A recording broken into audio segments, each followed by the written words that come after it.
हो ऐसन रूपवा सजावल का होई जब देखी न केहू गौर से। ऐसन रूपवा सजावल का होई जब देखी न केहू गौर से। जब देखल चाही तू करेलू नाही, दिल धड़कता बहुते जोहर से। हई कजरा लगावल का होई जब देखी न केहू गौर से।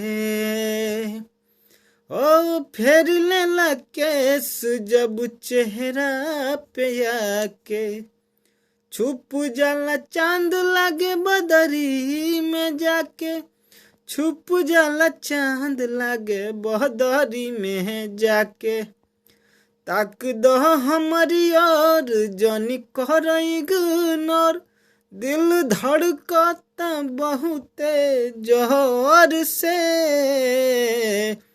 हई कजरा लगावल का होई जब देखी न केहू गौर से।